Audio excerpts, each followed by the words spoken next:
கிறிஸ்துவில் பிரியமானவர்களே, கர்த்தரும் இரட்சகருமாய் இயேசு கிறிஸ்துவின் ஈடு நீதி நாமத்தினாலே உங்கள் யாவருக்கும் என் அன்பின் வாழ்த்துக்கள் தெரிவித்துள்ளேன். தேவன் அருளை அப்பம் பிரேயர் மினிஸ்ட்ரி மூலியமாக உங்களோடு சந்திப்பதில் மிகுந்த மகிழ்ச்சி அடைகிறேன். தினம்தோறும் இரவு நேரத்திலே பரிசுத்த வேதத்திலிருந்து நாம் ஒரு பகுதியை தியானித்து நம்முடைய குடும்ப பாதுகாப்பிற்காக நாம் ஜெபிக்கிறோம். தூங்க முன்பாக கேளுங்கள். யாக்கோபு 5ஆம் அதிகாரம் 14 முதல் 16 ஆகிய வசனங்கள். உங்களில் ஒருவன் வியாதிப்பட்டால் அவன் சபையின் மூப்பர்களை வரவழைப்பானாக. அவர்கள் கர்த்தருடைய நாமத்தினாலே அவனுக்கு எண்ணெய் பூசி அவனுக்காக ஜெபம் பண்ண கடவார்கள். அப்பொழுது விசுவாசம் உள்ள ஜெபம் பிணியாளியை ரட்சிக்கும். கர்த்தர் அவனை எழுப்புவார். அவன் பாவம் செய்தவனானால் அது அவனுக்கு மன்னிக்கப்படும். நீங்கள் சொஸ்தமடையும்படிக்கு உங்கள் குற்றங்களை ஒருவருக்கொருவர் அறிக்கையிட்டு ஒருவருக்காக ஒருவர் ஜெபம் பண்ணுங்கள். நீதிமான் செய்யும் ஊக்கமான வேண்டுதல் மிகவும் பலனுள்ளதாய் இருக்கிறது. ஹல்லேலூயா. கிறிஸ்துவில் பிரியமானவர்களே, இந்த செய்தி சில பாஸ்டர்மார் இணைந்திருப்பீங்க, சில விசுவாசி இணைந்திருப்பீங்க, சர்ச்சைக்கு போற கர்த்தருடைய பிள்ளைகள் இணைந்திருப்பீங்க, கர்த்தரை அறியாத பிள்ளைகளும் இணைந்திருப்பீங்க. இரவணத்துல பலவிதமான சூழ்நிலை வேற வேற தேசத்துக்குள்ள வேற வேற நாட்டுக்குள்ள இணைந்திருப்பீங்க. இன்னைக்கு செய்தி என்ன அப்படின்னா, உங்களில் ஒருவன் வியாதிப்பட்டால். நம்ம வாழ்க்கையில எந்த நேரத்துல எப்ப பலவீனம் வருது, எப்ப வியாதி வருது, எல்லாருடைய வாழ்க்கையிலுமே எங்கேயோ ஒரு இடத்துல ஒரு பலவீனம், ஒரு வியாதி. அந்த பலவீனம், அந்த வியாதி வரும்போது கர்த்தருடைய பிள்ளைகள் என்ன செய்யணும் அப்படின்னா, அவன் சபையின் மூப்பர்களை வரவழைப்பானாக.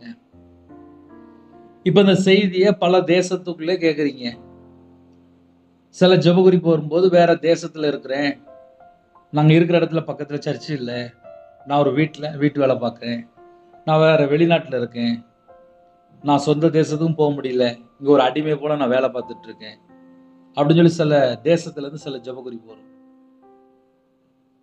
உங்களில் ஒருவன் வியாதிப்பட்டால் அவன் சபையின் மூப்பர்களை வரவழைப்பானாக. வேற தேசத்துல இருக்கும்போது, வேற நாட்டுக்குள்ள இருக்கும்போது டக்குன்னு பக்கத்துல சர்ச்சைக்கோ எங்கேயும் போக முடியாது. ஏன்னா பலவிதமான ஜனங்கள் ஆன்லைன் மூலியமா இணைந்திருப்பீங்க. நம்ம வாழ்க்கையில நமக்கு நிறைய பிரச்சனைகள், நிறைய போராட்டங்கள் வரும்போது எத்தனையோ குடும்பத்துல அந்தரங்கத்திலே தேவனுடைய சமூகத்திலே கதவை பூட்டிக்கிட்டு வீட்டுக்குள்ள கண்ணீரோடு ஜெபிக்கிற தாய்மார்கள் ஏகப்பட்ட கோடிக்கணக்கான ஜனங்கள் இருக்காங்க. அப்படி நம்ம ஏகப்பட்ட காரியம் சொல்ல முடியும். சபையின் மூப்பர்களை வரவழைப்பானாக. இப்போ நம்ம தமிழ்நாட்டுக்குள்ள, இப்ப நாங்க திருநெல்வேலி பகுதியில் இருக்கிறோம். சில குடும்பத்துல வயசாயிருக்கும், ஹாஸ்பிட்டல்ல இருப்பாங்க, பலவீனத்தோடு இருப்பாங்க, வீட்டுல படுத்த படுக்கையில இருப்பாங்க, வயசாயிருக்கும், ஏதாவது ஆக்சிடென்ட் ஆயிருக்கும், பல விதமான சூழ்நிலை இருப்பாங்க. அவங்க சர்ச்சு விசுவாசியா இருப்பாங்க. அப்போ இந்த சர்ச்சில் உள்ள பாஸ்டருக்கு ஃபோன் பண்ணி, இல்லை சபையில் உள்ள மூப்பருக்கு ஃபோன் பண்ணி, இந்த மாதிரி எனக்கு சரீரத்தை பலவீனம் இருக்குது, நான் வீட்டில் படுத்த படுக்கையாக இருக்கேன்னு சொல்லி எனக்கு ஒரு சின்ன ஜெபம் பண்ணுங்க அப்படின்னா, ஒன்று சில நேரத்தில் உடனே வீட்டுக்கு வந்துடுவாங்க, ஹாஸ்பிட்டல் வந்துடுவாங்க. அப்படி இல்லைன்னா ஃபோன்லேயே கூட சில நேரத்தில் ஜெபம் பண்ணிடுவாங்க. இது நம்ம எல்லாருக்கும் தெரிஞ்ச விஷயம் தான். சபை மூப்பர்களை வரவழைப்பானாக. கொரோனா நேரத்தில் நிறைய குடும்பத்திலே பலவீனம், வியாதி, படுத்த படுக்கை. அந்த நேரத்தில் எந்த பாஸ்டருமே எந்த வீட்டுக்கும் டக்குன்னு போக முடியாது. ஏன்னா இப்போ நம்ம கொரோனாக்கு அப்புறம் தாண்டி வாழ்ந்துட்டு இருக்கோம். இப்போ தேவனர்லி அப்போ மினிஸ்டர் மூலியமா, ஆன்லைன் மூலியமா செய்தி அனுப்பிட்டு இருக்கோம். வேற வேற தேசத்துல வேற வேற சூழ்நிலை இணைந்திருக்கிறீங்க. சில தேசத்துல இருந்து பலவீனத்தோடு படுத்த படுக்கையில எத்தனையோ குடும்பத்துல கூப்பிடுவாங்க, போன்ல தான் ஜெபிக்கிறோம். ஆனால் கர்த்தர் சுகமாக்கினதுக்கு அப்புறம் அவங்க ஃபோன் பண்ணி சாட்சி சொல்லுவாங்க, பிரதர் இந்த மாதிரி ஜெபம் பண்ணீங்க, கர்த்தர் எங்களுக்கு சுகம் கொடுத்தார், தேவனோட நாமம் மகிமைப்படட்டும். அப்ப எந்த சூழ்நிலை யாரெல்லாம் ஆன்லைன் மூலியமா இணைந்திருக்கிறீங்களோ, நமக்கு ஒரு பலவீனம் வந்துச்சு,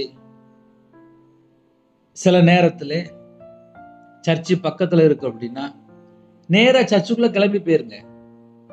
சர்ச்சு பக்கத்துல இருந்தால் உடனே நீங்க போயிடலாம், அதுல எந்த ஒரு மாற்று கருத்து இல்லை. சர்ச்சுக்குள்ள பாஸ்டர் இருக்கிறாங்களா, மூப்பர் இருக்கிறாங்களா, எனக்கு இந்த மாதிரி ஒரு பலவீனம் போட்டுட்டு ஜெபம் பண்ணுங்க. அவர்கள் கர்த்தருடைய நாமத்தினாலே அவனுக்கு எண்ணெய் பூசி அவனுக்காக ஜெபம் பண்ண கடவார்கள். சில இடத்துல என்ன பூசி ஜெபம் பண்ணுவாங்க. கர்த்தருடைய பிள்ளைகள் ஆலயத்துல போய் தேவனுடைய சமூகத்துல ஆல்டர்ல போய் ஜெபிக்கும் போது தேவன் நம்முடைய ஜெபத்துக்கு பதில் தருவார். ஹல்லேலூயா. அது எந்த சூழ்நிலைனாலும் சரி. எத்தனையோ குடும்பத்துல வியாதி சுகமாயிட்டு அப்படியே உபவாச மீட்டிங்ல சாட்சி சொல்லிட்டு இருப்பாங்க. நாங்க திருநெல்வேலி பகுதியில் இருக்கிறோம். பக்கத்துல ஏகப்பட்ட சர்ச் இருக்கு. ஏகப்பட்ட சர்ச்சில் ஒவ்வொரு இடத்துலயும் சாட்சி சொல்லிட்டு இருப்பாங்க. எப்படி? எங்களுக்கு தேவன் சுகமாக்கிட்டார். இந்த வியாதியோடு இருந்தோம். தேவனோட சமூகத்துல இருந்து கண்ணீரோடு நாங்க ஜெபம் பண்ணோம். தேவன் எங்களுக்கு சுகமாக்கி தந்துட்டார் அப்படின்னு. ஒரு குடும்பத்திலே ஒரு வியாதியோ ஒரு பலவீனமோ ஏதோ ஒரு காரியத்திலே நம்ம தேவனோட சமூகத்தை நாடி வரும்போது நம்முடைய தேவன் பாப்பார். அவருக்கு பேர் என்ன தெரியுமா? ஜெபத்தை கேட்கிறவர். கர்த்தருடைய பாதபடியில வந்தாச்சுனாலே போதும், நம்முடைய ஜெபத்துக்கு கண்டிப்பா பதில் வரும். சில நேரத்துல சர்ச்சில் மூப்பர் வீட்டுக்கு வந்து அவங்களே ஜெபம் பண்ணிடுவாங்க. சில சர்ச்சில் பாஸ்டர் இருப்பாங்க, அவங்க நேரம் வீட்டுக்கு வந்து ஜெபம் பண்ணிடுவாங்க. ஒவ்வொரு இடத்துலயும் ஒவ்வொரு சூழ்நிலை உண்டு. சில குடும்பத்திலே நான் மட்டும்தான் ரட்சிக்கப்பட்டிருக்கேன், நான் மட்டும்தான் ரகசிய விசுவாசி, எங்க வீட்டுல நான் ஞானஸ்தானம் எடுத்து கூட யாருக்கும் தெரியாது, நான் பைபிள் வாசிக்க கூட எனக்கு யாரும் தெரியாது அப்படிம்பாங்க. எனக்கு ஒரு சகோதரி ஜெபிக்க வரும்போது அவங்க சொன்ன காரியம் என்ன தெரியுமா? நான் ரட்சிக்கப்பட்டுட்டேன், நான் ஞானஸ்தானம் எடுத்தேன், எங்க வீடு முழுவதும் விக்கிரகத்திலான நிரம்பி இருக்கு, நான் உங்களுடைய செய்தியை நான் காலையிலும் கேட்பேன், நைட்டும் கேட்பேன். நான் வீட்டுல எப்ப தெரியுமா கேட்பேன்? பாத்ரூம்ல போய் நான் முழங்கால் போட்டு கேட்பேன். முழங்கால் போட்டு ஜெபம் பண்ணு அப்படின்னாங்க. அவங்க வீட்டுல வேற வசதி இல்லை, அவங்க ஜெபிக்கிற இடம்னா பாத்ரூம் போய் தான் முழங்கால் போட முடியும் அப்படிம்பாங்க. அந்த அளவுக்கு வீட்டுக்குள்ள நெருக்கம். ஆனாலும் அந்த நெருக்கத்தின் மத்தியிலே கர்த்தரை தேடும்போது அந்த குடும்பத்துக்குள்ள ஒரு மாற்றம். சில குடும்பத்திலே நெருக்கப்பட்ட சூழ்நிலை. ஒரு குடும்பத்திலே ஒருவன் வியாதிப்பட்டால் அவன் சபையின் மூப்பர்களை வரவழைப்பானாக. சில குடும்பத்துல விக்கிர வழிபாடுல இருப்பாங்க, உலக வழிபாடுல இருப்பாங்க, தவறான நம்பிக்கையில இருப்பாங்க.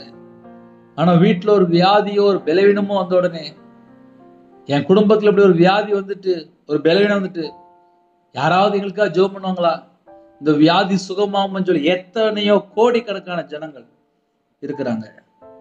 ஒரு சின்ன ஜெபம் தான், அப்பா உங்க பிள்ளைகள் நாங்க வந்திருக்கோம்ப்பா, இந்த குடும்பத்தில் இந்த வியாதி சுகமானும், கர்த்தர் சுகமாக்கித்தாங்க, பரிகாரியாகி கர்த்தர் சுகமாக்கித்தாங்க, எங்களுடைய பலவீனம் எங்களுடைய நோய்களாம் சிலுவையில் சுமந்தவரே உம்மை அழைக்கிறோம், எங்களுடைய அக்கிரமம் எங்களுடைய பாவத்தை எல்லாம் மன்னித்து குணமாக்குறவரே உம்மை அழைக்கிறோம்.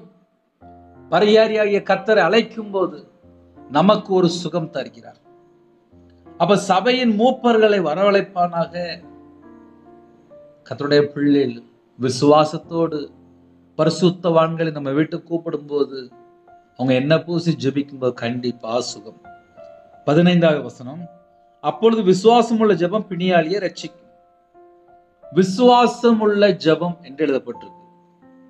ஒரு வியாதி சுகமாகணும் அப்படின்னா நமக்கு என்ன வேணும் அப்படின்னா நம்பிக்கை, கர்த்தர் மேல ஒரு விசுவாசம். விசுவாசம் உள்ள ஜெபம் பிணியாளியை ரட்சிக்கும். அவங்க எந்த வியாதியில இருக்காங்களோ, கர்த்தருடைய ஊழியக்காரங்க வந்து ஜெபிக்கும் போது, எண்ணெய் பூசி ஜெபிக்கும் போது, கர்த்தருடைய நாமத்தினால ஜெபிக்கும் போது, கர்த்தருடைய வார்த்தையை சொல்லி ஜெபிக்கும் போது கர்த்தர் அந்த இடத்துல ஒரு அற்புத அடையாளம் செய்கிறார். பரிபூர்ணமான சுகமாக்கி தருகிறார், குணமாக்கி தருகிறார், பூரண சுகம் தருகிறார். ஹல்லேலூயா. அப்பொழுது விசுவாசமுள்ள ஜெபம் பிணியாளியை ரட்சிக்கும், கர்த்தர் அவனை எழுப்புவார். அவங்க எந்த சூழ்நிலை படுக்கையில் இருக்கிறாங்களோ, வியாதியோடு இருக்காங்களோ, தேவனுக்கு தெரியும்.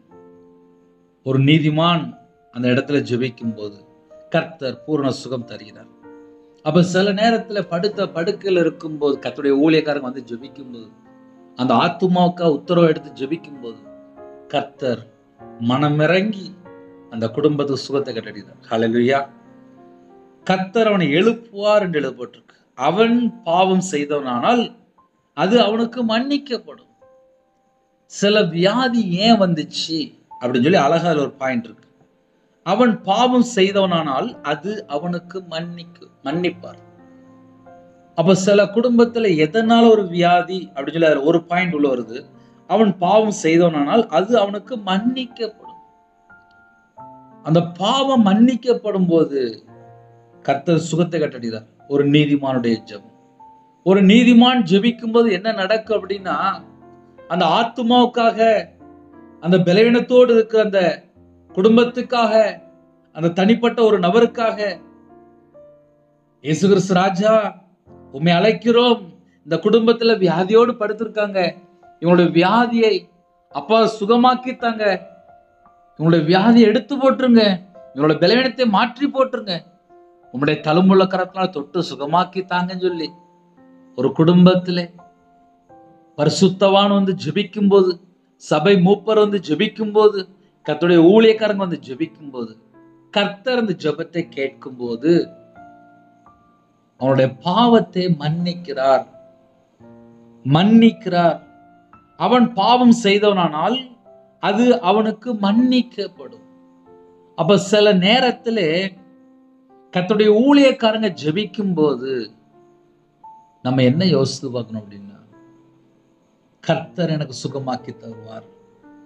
ஒருவேளை என் வாழ்க்கையில கர்த்தர் பிரியமில்லாமல் ஏதாவது இருந்துச்சு அப்படின்னா அது மன்னிச்சிருங்கப்பா, உங்களை விட்டு நான் தள்ளி போன நீ மன்னிச்சிருங்கப்பான்னு சொல்லி நம்ம இருதயம் தேவனோடு தொடர்பு கொள்ளணும். அதான் விசுவாசம். ஒரு மனுஷன் தேவனோடு தொடர்பு கொள்ளணும் அப்படின்னா, என் வாழ்க்கையிலே நான் உங்களை விட்டு தள்ளி போனது உண்மைதான்ப்பா, நான் உங்களை விட்டு தள்ளி போன உண்மைதான், நான் பாவம் செஞ்சுட்டேன்ப்பா, என்னை மன்னிச்சிருங்க, நான் இன்னும் மனம் திரும்பி வாழணும்ப்பா அப்படின்னு சொல்லி தேவனுடைய சமூகத்திலே நம்ம எந்த இடத்துல எந்த நாட்டுக்குள்ள இருந்தாலும் சரி, தேவனுடைய சமூகத்திலே நம்ம தாழ்த்தும் போது, நம்ம இருதயத்திலிருந்து தேவனோடு தொடர்பு கொள்ளும் போது கண்டிப்பா நம்ம ஜெபத்துக்கு பதில் வரும். அப்பொழுது விசுவாசமுள்ள ஜெபம் பிணியாளியை, எந்த வியாதியில இருக்கிறாங்களோ, அது எந்த வியாதி இருந்தாலும் சரி, எந்த பலவீனம் இருந்தாலும் சரி, விசுவாசமுள்ள ஜெபம் பிணியாளியை ரட்சிக்கும். கர்த்தர் அவனை எழுப்புவார். அவன் பாவம் செய்தவனால் அது அவனுக்கு மன்னிக்கப்படும். 16ஆம் வசனம், நீங்கள் சொஸ்தமடையும்படிக்கு, நீங்கள் குணமடையும்படிக்கு. அடுத்த பாயிண்ட் என்ன அப்படின்னா, நீங்கள் குணமடையும்படிக்கு. ஒரு குடும்பத்துல குணம் வேணும், எனக்கு ஒரு பூரண சுகம் வேணும், பூரண விடுதலை வேணும், பூரண ஆரோக்கியம் வேணும் அப்படின்னா, உங்கள் குற்றங்களை ஒருவருக்கொருவர் அறிக்கையிட்டு. சில குடும்பத்துல என்ன நடக்கும் அப்படின்னா, புருஷன் முன்னாடி பேசாம வாழ்ந்துட்டு இருக்காங்க, 5 வருஷம் 10 வருஷம் 15 வருஷம் பேசாம வாழ்ந்துட்டு இருக்காங்க. சில குடும்பத்துல பிள்ளைகள் அம்மா அப்பாட்ட பேசாம இஷ்டம் போல பல வருஷமா வாழ்ந்துட்டு இருக்காங்க. சில குடும்பத்துல ஏதாவது ஒரு காரியத்துல பக்கத்து வீட்டுல சண்டை போட்டிருப்பாங்க, அதுக்கப்புறம் பேசவே மாட்டாங்க.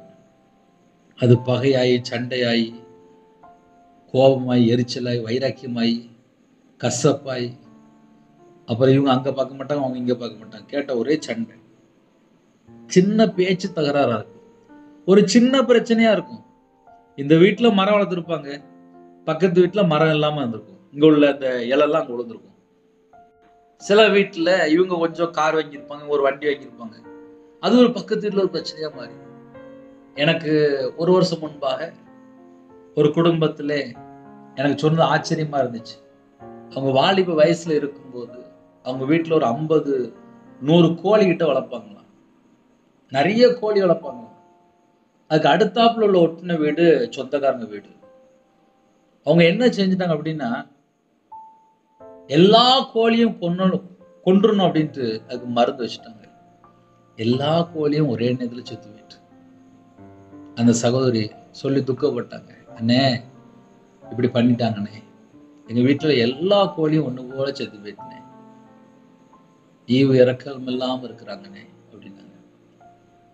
அதுக்கப்புறம் பார்த்தா அந்த வீட்டுல பக்கத்து வீட்டுல பார்த்தா பேச்சுவார்த்தை நின்று போச்சு. ஏன்னா இருக்கிற கோழியை ஃபுல்லா கொண்டு விட்டாங்க. சில குடும்பத்துல இருதயம் ஃபுல்லா காயமா இருக்கும். சில குடும்பத்துல என்ன பிரச்சனை சொல்லி பார்த்தா 10 வருஷம் 20 வருஷம் சொத்து பிரச்சனையா இருக்கும், சொத்தை ஃபுல்லா எழுதி வாங்கியிருப்பாங்க. சில குடும்பத்துல மாந்திரியம் பண்ணி இப்படி நிறைய பிரச்சனைகள் சில குடும்பம்லாம் பிரிஞ்சு போயிடும். அவங்க பார்த்தா துன்மார்க்கமா வாழ்ந்துட்டு இருப்பாங்க, பொல்லாத காரியத்தில் ஈடுபட்டு இருப்பாங்க. யாராவது ஒரு குடும்பம் இப்படிப்பட்ட சூழல் இருந்தாலும் தேவனுடைய சமூகத்துல போய் நம்ம இருதயத்துல எந்த ஒரு கசப்புமே இருக்கக்கூடாது, நம்ம இருதயத்துல எந்த ஒரு காரியமும் இருக்கக்கூடாது. நம்ம இருதயம் ஓப்பன் ஹார்ட்டா இருக்கணும். நீங்கள் சொஸ்தமடையும்படிக்கு ஒரு குடும்பத்துல சொஸ்தம் வேணும், வியாதியில சுகம் வேணும் அப்படின்னா நம்ம இருதயத்துக்குள்ள எந்த ஒரு கசப்போ வெறுப்போ யாரு மேல பகையோ பொறாமையோ எதுவுமே இருக்கக்கூடாது. காய் மகாரம் இருக்கக்கூடாது. நிறைய குடும்பத்திலே காய் மகாரம். உங்கள் குற்றங்களை ஒருவருக்கொருவர் அறிக்கையிட்டு தேவனுடைய சமூகத்துல போய் உங்க இருதயத்துக்குள்ள ஏதாவது இருக்கா செக் பண்ணி பார்க்கணும். ஒரு வீட்டுல அடிக்கடி பலவீனம் வருதா, வியாதி வருதா, நிறைய பிரச்சனைகள் உள்ள வந்துட்டே இருக்கா? உங்க இருதயம் இந்த உலகத்தோடு தொடர்புல இருக்கா, பரலோகத்தோடு தொடர்புல இருக்கா? உங்க இருதயத்துக்குள்ள இயேசு கிறிஸ்து இருந்தால் உங்க வாழ்க்கையில ஒரு ஆசீர்வாதம். நீங்கள் சொஸ்தமடையும்படிக்கு உங்கள் குற்றங்களை ஒருவருக்கொருவர் அறிக்கையிட்டாலே பாதி பிரச்சனை முடிஞ்சிருப்பா. இப்ப என் வாழ்க்கையில நான்லாம் சொல்ல முடியும். நான் வியாபாரத்துல இருந்து ஊழியத்துக்கு வந்த நபர். வியாபாரத்துல ரொம்ப நிறைய கடன், நிறைய கஷ்டம், நிறைய பிரச்சனை, மனுஷ மூலியமா பிரச்சனை. நான் வேற விக்கிரத்துக்கு மாந்திரிகெல்லாம் பணம் கொடுத்து கர்த்தரை விட்டு தள்ளி போயிட்டேன். ஆனால் கர்த்தர் பக்கம் நான் மனம் திரும்பி வரும்போது என்னுடைய வாழ்க்கையில துன்மார்க்கமான காரியம் என்ன? விக்கிரத்துக்கு நான் எவ்வளவு பணம் கொடுத்தேன், மாந்திரியத்துக்கு எவ்வளவு பணம் கொடுத்தேன், மனுஷனை நம்பி எத்தனை லட்சம் கொடுத்தேன், எதனால நான் நட்டப்பட்டேன், எதனால கஷ்டப்பட்டேன், எதனால என் வாழ்க்கையில எல்லாமே ஃபெயிலியர் மாடல். நான் எங்க தப்பு பண்ணேன்? எல்லாமே என்னோட சமூகத்துல கண்ணீரோடு ஜெபிக்க ஆரம்பிச்சேன். ஒரு நாள் இல்ல, 2 நாள் இல்ல. என் இருதயத்துக்குள்ள அந்த பாரம் என்னை விட்டு போகிற வரையும் எப்பொழுதுமே கண்ணீரோடு ஜெபித்து கொண்டே இருப்பேன். கர்த்தர் ஜெபத்தை கேட்டார், அந்நிய பாஷை கிஃப்ட் கொடுத்தார், வரங்களினால் நிரப்பினார். கர்த்தருடைய பிள்ளைகள் யாரெல்லாம் இணைந்திருக்கிறீங்களோ, நீங்கள் சொஸ்தமடையும்படிக்கு உங்கள் குற்றங்களை ஒருவருக்கொருவர் அறிக்கையிட்டு, ஒருவருக்கொருவர் என்று எழுதப்பட்டிருக்கு. அக்கா சாரிக்கா, அண்ணே சாரினே, தெரியாம பண்ணிட்டேனே அப்படின்னு சொன்னா சில குடும்பங்கள் மறுபடியும் சந்தோஷமா இருக்கும். ஆனா இன்னைக்கு மன்னிக்கிற ஒரு இருதயத்தை காணோம், இறங்கி போற ஒரு குணத்தை காணோம், விட்டு கொடுக்கிற ஒரு குணத்தை காணோம், தாழ்த்துற ஒரு குணத்தை காணோம். இரக்கம் உள்ளவர்கள் இரக்கம் பெறுவார்கள். இன்னைக்கு தாழ்மையே நிறைய வீட்டுல இல்ல, இறங்கி போற சுபாவம்லாம் இல்ல. ஏன் நிறைய வீட்டுல கண்ணீர் வாழ்க்கை அப்படின்னா இறங்கி போக மாட்டாங்க, அப்படியே இருப்பாங்க. வைராக்கியம், கசப்பு உள்ள அப்படியே ஒரு பொல்லாத ஒரு காரியம் இருக்கும். அப்படிலாம் இருந்தா எப்படி இருக்கும்? நீங்கள் சொஸ்தமடையும்படிக்கு அப்படின்னா நம்ம நல்ல பூரணமா சுகமாகணுமா, நம்ம ஆரோக்கியமா இருக்கணுமா, தீர்காயுசோடு இருக்கணுமா, நம்ம இருதயத்துக்குள்ளே கசப்போ வெறுப்போ பகையோ யாரு மேல எந்த ஒரு காய் மகாரமோ எதுவுமே இருக்கக்கூடாது.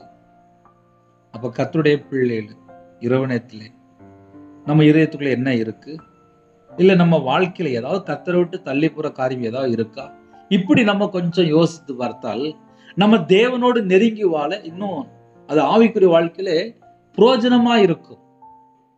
அப்ப கேட்கக்கூடிய கர்த்தருடைய பிள்ளைகள் ஆவிக்குரிய வாழ்க்கையில வளரணும், நான் தேவனோடு இணையணும், ஏனோக்கே போல நான் தேவனோடு சஞ்சரிக்கணும் அப்படின்னா உலகத்துக்குள்ள யார் மேலேயாவது ஒரு பகையோ எரிச்சலோ காய்மகாரமோ தேவையில்லாத எந்த ஒரு காரியமும் நம்மளுடைய வாழ்க்கையில இருக்கக்கூடாது.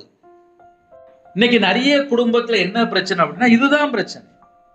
இதை இதயத்துக்குள்ள வச்சுக்கிட்டு பல மணி நேரம் உட்கார்ந்து ஜெபம் பண்ணிட்டே இருப்பாங்க, மன்னிக்கவே மாட்டாங்க. இப்ப நிறைய வீட்டுக்குள்ள இப்ப என்ன பிரச்சனை அப்படின்னா மன்னிக்கிற சுபாவமே இல்லை, அதான் பிரச்சனை.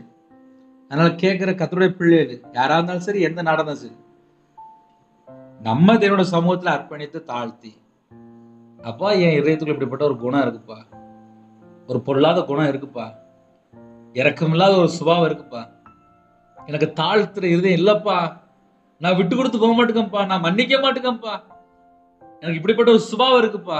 அதுக்குதான் அழகா போட்டிருக்கு, நீங்கள் சொஸ்தமடையும்படிக்கு. நம்ம குணமாகணும் அப்படின்னா நம்ம வாழ்க்கையிலே இன்னும் என்ன காரியம் இருக்கு? நீங்கள் சொஸ்தமடையும்படிக்கு, நீங்கள் குணமடையும்படிக்கு ஒருவருக்கொருவர் குற்றங்களை அறிக்கையிட்டு, வீட்டுக்குள்ளேயே இருப்பாங்க, புருஷன் பொண்டாட்டி அன்பா இருக்க மாட்டாங்க, வீட்டுக்குள்ளேயே இருப்பாங்க, பிள்ளைகள் அம்மா அப்பாட்ட பேசாம அப்படியே வாழ்ந்துட்டு இருப்பாங்க. எத்தனை குடும்பத்துல தனித்தனியா இருக்காங்க. இதெல்லாம் நம்ம கொஞ்சம் யோசித்து பார்க்கலாம். விட்டு கொடுக்குற குணம்லாம் இல்லை.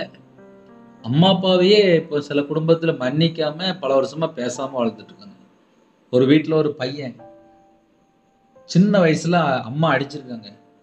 14 வருஷம் ஆச்சான். 14 வருஷமா இன்னும் அம்மாட்ட பேசாம இருக்கான். வீட்டுல தான் இருக்கான். சின்ன வயசுல ஒரு 5 வயசுல ஒரு 7 வயசுக்குள்ள அடிச்சிருப்பான் போல இருக்கு. கிட்டத்தட்ட 14 வருஷமா பேசலையாம். ஒரு வாலிப பையன் இப்ப வீட்டுல இருக்கான். இன்னொரு வீட்டுல 15 வருஷமா கணவன் பேசவே இல்லை. அந்த தாய் போன் போட்டு கண்ணீர் வடிக்கிற. என்னன்னு சொல்லி கேட்டா, கல்யாணம் முடிஞ்ச ஒரு 3 வருஷம் 4 வருஷத்துக்குள்ள ஒரு சின்ன ஒரு பேச்சு தகராறு வந்துச்சு. நானும் எய்த்து பேசினேன், அவரும் பேசினாரு. ஒரே வீட்டுக்குள்ள இருக்கோம். கிட்டத்தட்ட ஒரு 15 வருஷமா என் புருஷன் என்கிட்ட பேசல. எனக்கு நரக வாழ்க்கையோட மோசமா இருக்கு அப்படிங்கிறாங்க. அப்போ ஒரு வீட்டுக்குள்ள இருதயம் ஃபுல்லா எப்படி இருக்கும் அப்படின்னா காயமா இருக்கும். அதான் வசனம் அழகா தெளிவா போட்டுருக்கு. நீங்கள் சொஸ்தமடையும்படிக்கு நல்லா நார்மலா யோசிச்சு பார்ப்போமே. ஒரு வீட்டுல புருஷன் முன்னாடி இருக்காங்கப்பா, பேசாம இருக்காங்க. ஒரு 10 வருஷம் பேசாம இருக்காங்க. பிள்ளைகள் இருக்கு. பிள்ளைகள் ஒரு 5 வருஷமா அம்மா அப்பாட்ட பேசாம இருக்காங்க. பக்கத்து வீடு இருக்கு. பக்கத்து வீட்டுல ஒரு 5 வருஷமா பேசாம இருக்காங்க. அது அவங்கள எப்படி என்ன ஃபீல் பண்ணுவாங்க? எப்படி ஃபீல் பண்ணுவாங்க? நம்ம நார்மலா யோசிச்சு பார்ப்போமே. அப்ப நீங்கள் சொஸ்தமடையும்படிக்கு அப்படின்னா சில நேரத்துல யாராவது ஒருத்தங்க என்னை மன்னிச்சிருக்கக்கா, தெரியாம சொல்லிட்டேங்க நேத்து அப்படின்னா முடிஞ்சு போச்சு. அந்த மன்னிக்கிற ஒரு இருதயம், ஒரு மன்னிக்கிற ஒரு சுபாவம், வாயை திறந்து பேசினாலே சில பிரச்சனை எல்லாம் உடனே முடிஞ்சிடும். இது நிறைய வீட்டுல இல்லை. உங்கள் குற்றங்களை ஒருவருக்கு ஒருவர் அறிக்கையிட்டு, அண்ணே தெரியாம பண்ணிட்டேன்னு என்னை மன்னிச்சிருக்கனே, முடிஞ்சு போச்சு. அந்த அண்ணன் பார்த்தா சந்தோஷமா போயிட்டுப்பாரு. அந்த பையனை இறங்கி வந்து கேட்டான்ப்பா, அவன் நல்ல பையன்ப்பா அப்படிம்பாங்க. நேற்று வரைய பார்த்தா சண்டை போட்டுருப்பாங்க. ஆனால் இன்னைக்கு பார்த்தா அண்ணே தெரியாம பண்ணிட்டேன், என்னை மன்னிச்சிருக்கனே, அவ்வளோதான் முடிஞ்சிச்சு. அதுக்கப்புறம் பார்த்தா 2 பேரும் பொம்பை சிரிச்சுட்டு போவாங்க, பேசிட்டு போவாங்க. இதுதான் லைஃப். அன்பு கூறும்போது தேவன் நமக்குள் வாசம் பண்ணுகிறார். இன்னைக்கு அன்பு கூறுகிற குடும்பத்தை பார்க்க முடியல. பகை, வைராக்கியம், எரிச்சல், கோபம், சண்டை இதெல்லாம் உள்ள இருந்துச்சுன்னா பொல்லாத ஆவி உள்ள இருக்குன்னு அர்த்தம். சொஸ்தம் அடையணும் அப்படின்னா இதெல்லாம் வெளியில போயிடணும். இப்ப நான் சொன்னது எல்லாமே நிறைய வீட்டுக்குள்ள கிடக்கு. சொஸ்தம் அடையணும் அப்படின்னா என் இருதயம் சொஸ்தம் அடையணும். என் இருதயத்துக்குள்ள கர்த்தரை விட்டு தள்ளி போற காரியம் இருக்கக்கூடாது. என் இருதயம் கர்த்தரோடு இருக்கணும். அப்பதான் என்னுடைய வாழ்க்கை ஆசீர்வாதம். அதனால இருதயம் சரீரம் சொஸ்தம் அடையணும் அப்படின்னா என்னோட ஆவிக்குரிய வாழ்க்கையிலே ஒரு எழுப்புதல் வரணும் அப்படின்னா என் இதயத்துக்குள்ளே கசப்பான காரியமோ வைராக்கியமான காரியமோ ஏதாவது கிடக்கா, மன்னிக்க முடியாத சில காரியங்கள் உள்ள கிடக்கா. சில குடும்பத்திலலாம் தங்களை தங்களே குத்தி குத்தி குத்தி கெடுத்துக்கிடுவாங்க. இறங்கி போக மாட்டாங்க, மன்னிக்க மாட்டாங்க, இருதயம் ஃபுல்லா துர்க்குணமா இருக்கும். இதெல்லாம் என்னன்னா பொல்லாத ஆவின்னு அர்த்தம். ஒரு மனுஷனுடைய வாழ்க்கையில பொல்லாத ஆவி இருந்துச்சுன்னா தனிமேல கண்ணீர் வடிச்சிட்டு இருப்பாங்க. கர்த்தருடைய பிள்ளைகள் அவங்க எப்பொழுதுமே சந்தோஷமா இருப்பாங்க. அதான் கர்த்தருடைய பிள்ளைகள். கர்த்தருடைய பிள்ளைகள் அப்படின்னா நன்மை செய்வாங்க. கர்த்தருடைய பிள்ளைகள் அப்படின்னா ஒருவருக்கா ஒருவர் ஜெபிப்பாங்க. கர்த்தருடைய பிள்ளைகள் அப்படின்னா தேவனோடு தொடர்பு கொள்வாங்க. இன்னைக்கு கர்த்தருடைய பிள்ளைகளா நாம் இருக்கிறோமா? நம்ம கர்த்தருடைய பிள்ளைகளா இருந்தால் ஆசீர்வாதம். கர்த்தருடைய பிள்ளைகளா நாம் இருக்கும்போது கண்டிப்பா ஆசீர்வாதம். நம்ம கர்த்தருடைய பிள்ளைகளா வாழ்ந்தால் நம்ம குடும்பம் ஆசீர்வாதமா இருக்கும். ஹல்லேலூயா. நீங்கள் சொஸ்தமடையும்படிக்கு உங்கள் குற்றங்களை ஒருவருக்கொருவர் அறிக்கையிட்டு ஒருவருக்காக ஒருவர் ஜெபம் பண்ணுங்கள். நீதிமான் செய்யும் ஊக்கமான வேண்டுதல் மிகவும் பலனுள்ளதா இருக்கும். ஐயா, நீதிமான் ஜெபம் பண்ணணும் அப்படின்னா இவங்க முதல்ல மனம் திரும்பி இருக்கணுமே. இவங்க இதயத்துக்குள்ள தேவையில்லாத சுபாவங்கள் உள்ள இருக்கக்கூடாது.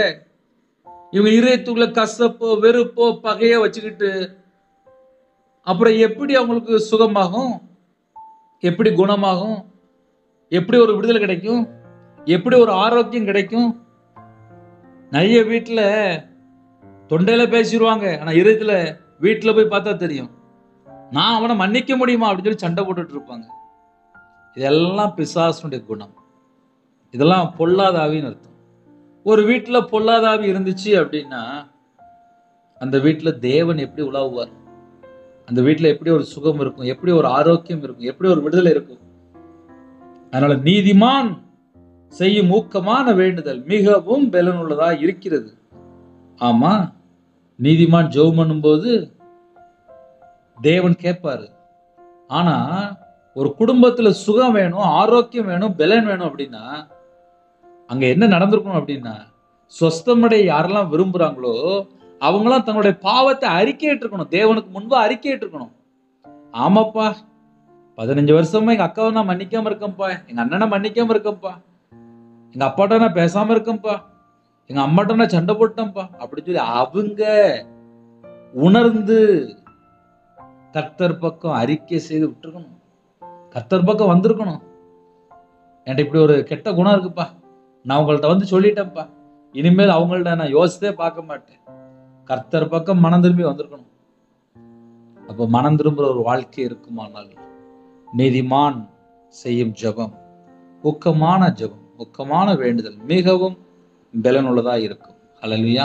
ஒரு சின்ன ஜெபம் பண்ணி முடிச்சிருவோமா? இருக்கிற இடத்துல கண்களை மூடி நாம் ஜெபம் செய்வோம்.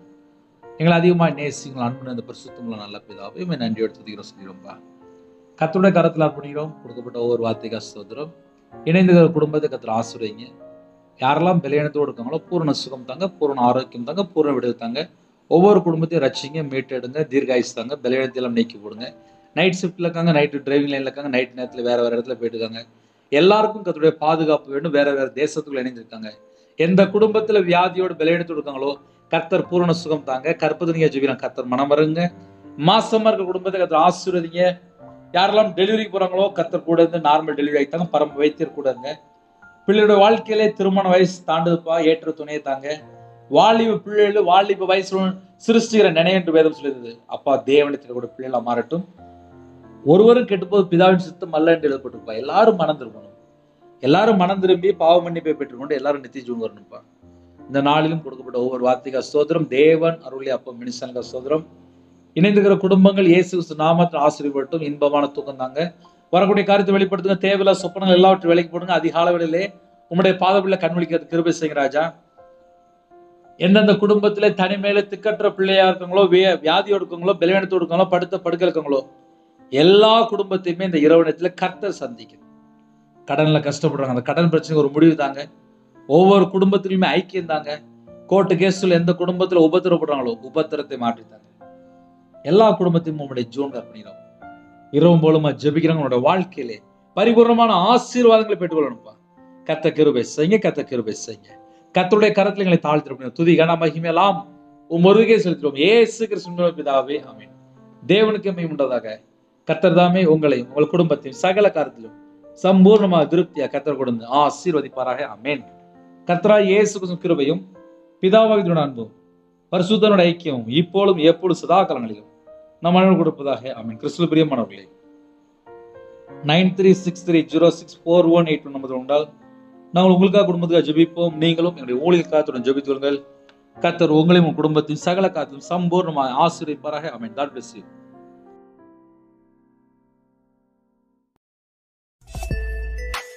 Thanks for watching. Please subscribe our channel. Click the like and share. Click the bell. God bless you.